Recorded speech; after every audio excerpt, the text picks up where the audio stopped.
Halo, salam sejahtera. Terima kasih masih berada di channel ini.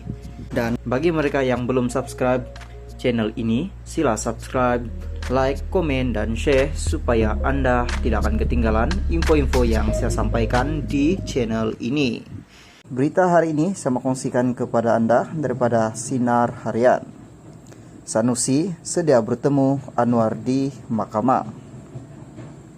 Menteri Besar Kedah Datuk Seri Muhammad Sanusi, MD, NOR sedia bertemu dengan Perdana Menteri Datuk Seri Anwar Ibrahim di Mahkamah berikutan kes saman fitnah terhadapnya.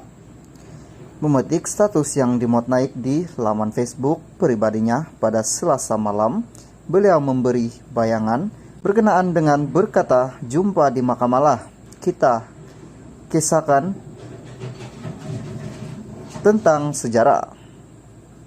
Anwar yang juga ahli Parlimen Tambun berkata, Muhammad Sanusi telah membuat ucapan berburu fitnah semasa kempen jelajah Perikatan Nasional PN BES Tambun 13 November lalu sebagai menyokong timbalan Presiden Bersatu Datuk Seri Ahmad Faizal Azumu yang juga calon PN bagi kursi Tambun.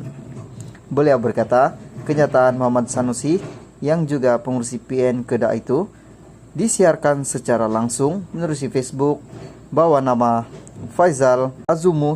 Menurut Anwar, dakwaan yang dilemparkan ahli Dewan Undangan Negeri DUN Jenari itu telah merusakkan reputasinya sebagai Presiden PKR, pengurusi PH, ahli Parlimen Tambun dan kini sebagai Perdana Menteri ke-10 serta Menteri Keuangan. Muhammad Sanusi didakwa memutarbelitkan kebenaran dan menyebarkan kepalsuan yang pengampunan diraja yang diberikan kepada Anwar secara sah pada tahun 2018. Dakwaannya lagi, ceramah itu antaranya membawa maksud beliau telah menyalahgunakan kuasa dan kedudukannya selain melabelkan beliau sebagai seorang pembohong. Halo, salam sejahtera. Terima kasih masih berada di channel ini. Dan bagi mereka yang belum subscribe channel ini, sila subscribe, like, komen, dan share supaya Anda tidak akan ketinggalan info-info yang saya sampaikan di channel ini. Berita hari ini saya mau kongsikan kepada Anda daripada Berita Harian. Agong tolak gaji sejak COVID-19 melanda. Putrajaya yang di Pertuan Agung Al-Sultan Abdullah Ria Atuddin Al-Mustafa Billah Shah terlebih dahulu tidak mengambil gaji, yaitu sejak COVID-19 melanda negara. Perdana Menteri Datuk Seri Anwar Ibrahim berkata, ini kerana Sri Paduka cakena dengan keadaan ekonomi yang menekan kehidupan rakyat. Saya nak memaklumkan bahawa Tengku Agong telah menolak gaji sejak COVID-19 lebih awal daripada saya. Baginda tidak menerima sebarang gaji oleh kerajaan sejak COVID-19. Saya ingat eloklah kita beri penjelasan ini, katanya pada sidang media selepas musyawarah kabinet di sini hari ini. Anwar sebelum ini menetapkan pendirian untuk tidak menerima gaji bagi jawatan Perdana Menteri sebagai langkah memulihkan keyakinan rakyat terutama terhadap kerajaan perpaduan pimpinannya. Anwar dilantik sebagai Perdana Menteri Malaysia ke-10 pada 24 November lalu. Jemaah Menteri turut bersetuju untuk melaksanakan pemotongan gaji sebanyak 20% setiap bulan atas semangat keprihatinan terhadap permasalahan yang dihadapi rakyat ketika ini bernama.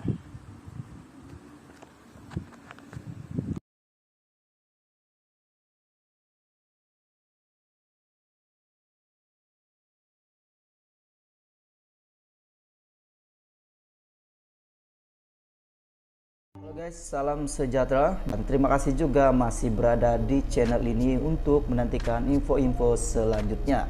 Dan bagi mereka yang baru di channel ini, sila subscribe dan like dan komen supaya Anda tidak akan ketinggalan info-info yang saya sampaikan di channel ini. Berita hari ini saya mau kongsikan kepada Anda daripada berita Sinar Harian. PPRS sedia 73 calon bebas tanding PRN Sabah.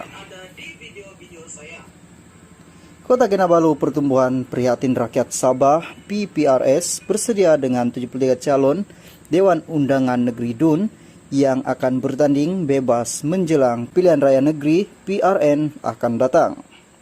Presidennya, Datu Muhammad Fadil, berkata, badan bukan kerajaan NGO itu telah meneliti segala masalah yang dihadapi rakyat ke semua kawasan DUN, Sabah termasuk di pendalaman. Keadaan itu memanggil NGO PPRS membentuk jawatan kuasa serta menampilkan calon yang akan bertanding di setiap DUN mewakili calon bebas di mana kami telah membentuk gabungan 1,252 NGO bersama kami, katanya kepada Sinar Harian pada Rabu. Beliau berkata, menerusi sokongan daripada gabungan NGO, itu menunjukkan bahwa rakyat mahukan pemimpin yang mempunyai sifat kepimpinan dalam mentadbir di setiap kawasan masing-masing.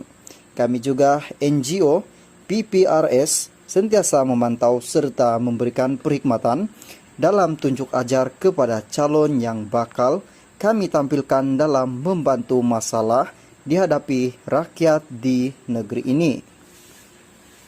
Bagi setiap calon yang bertanding bebas dan memenangi kursi itu nanti, akan kami sediakan 10 NGO di setiap DUN untuk membentuk pemantauan setiap masa bagi rakyat menyalurkan maklumat.